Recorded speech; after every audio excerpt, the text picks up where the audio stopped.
आज का अपना पाठ है कक्षा 6 सब्जेक्ट साइंस पाठ नंबर 3 तंतु से वस्त्र तक।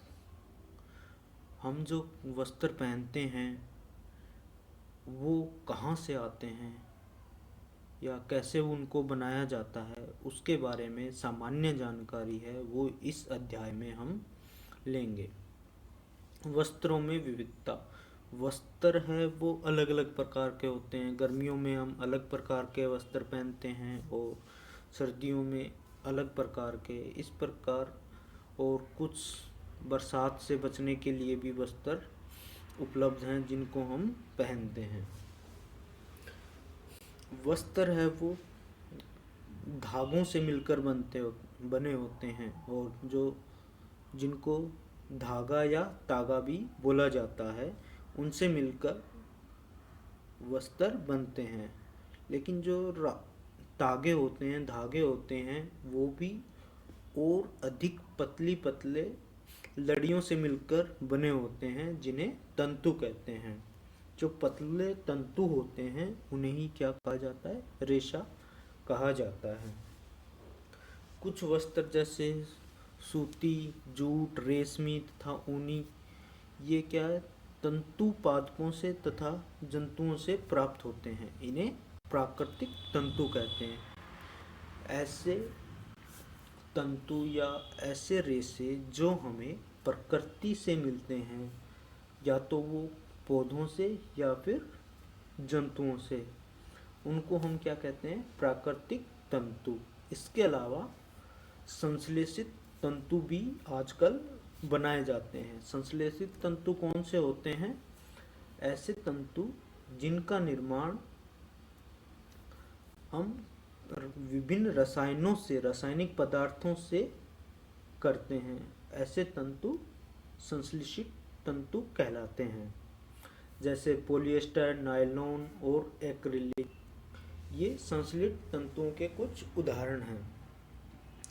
अब हम रुई के बारे में जानते हैं।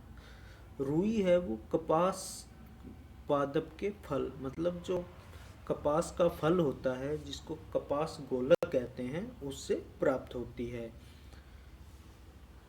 सामान्यतः जब कपास खेत में पककर तैयार हो जाती है और उन पर कपास गोलक लग जाते हैं तो इसके पश्चात हम उसको हाथ से अलग कर लेते हैं जिसको हस्तचयन कहते हैं। अब इस इकट्ठे हुई कपास को हम अंकतन द्वारा, एक यंत्र का नाम है जिससे कपास से इसके बीजों को अलग कर लिया जाता है। कपास के बीजों को अलग करने की जो प्रक्रिया है इसको क्या कहते हैं, कपास ओटना कहते हैं।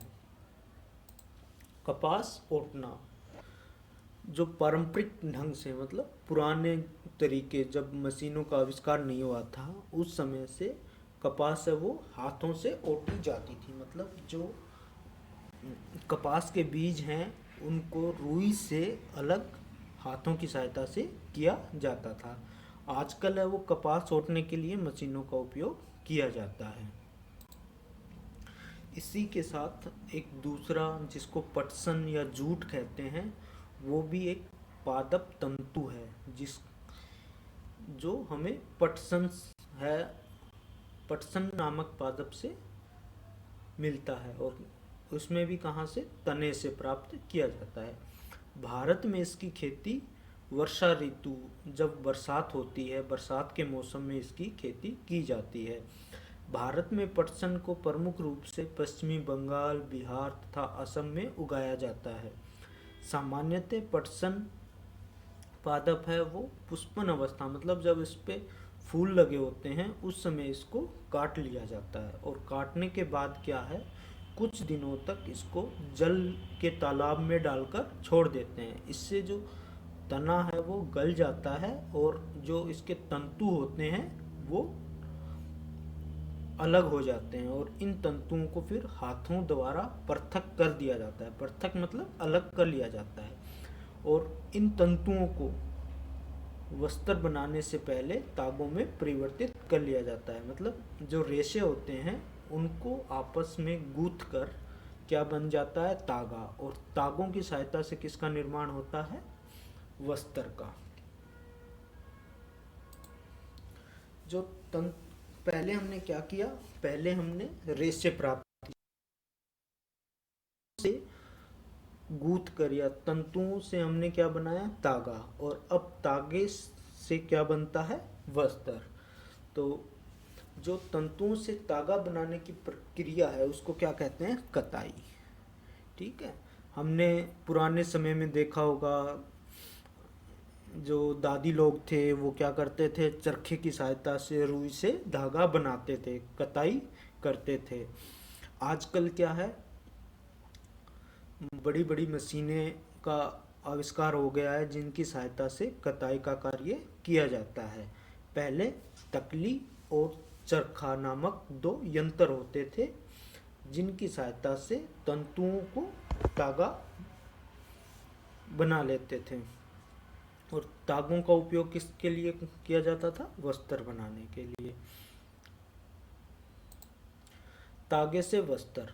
तागे से वस्त्र बनाने की कई विधियां हैं। इनमें से दो प्रमुख विधियां कौन कौन सी है, बुनाई तथा बंधाई। बुनाई में क्या किया जाता है, तागों के दो सेट को आपस में व्यवस्थित करके वस्त्र बनाने की प्रक्रिया को बुनाई कहते हैं। वस्त्रों की बुनाई करघों पर की जाती है।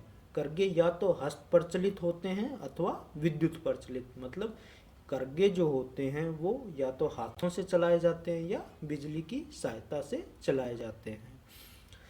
तो तागों से वस्त्र बनाने की दो विधियां हैं, कौन कौन सी, बुनाई तथा बंधाई।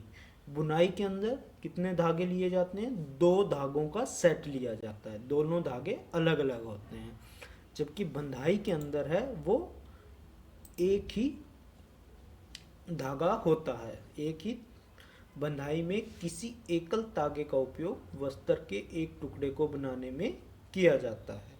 जैसे स्वेटर, जैसे जो स्वेटर बनाई जाती हैं वो बंधाई द्वारा बनाई जाती हैं, जिसको इंग्लिश में क्या बोलते हैं, नीटिंग। ये एक यहाँ पर पूरी प्रक्रिया दी गई है कि कैसे क्या करते हैं। पहले कपास गोलक था, उसमें से रुई या रेशे प्राप्त कर लिए और रेशों को काट कर क्या बना लिया, उनका तागा बना लिया। फिर उस तागे की सहायता से हमने वस्त्र बना लिए, या तो बुनाई करके या फिर बंधाई करके, आवश्यकता के अनुसार। आइए अब कुछ अभ्यास देखते हैं। निम्नलिखित तंतुओं को प्राकृतिक तथा संश्लिष्ट में वर्गीकृत कीजिए।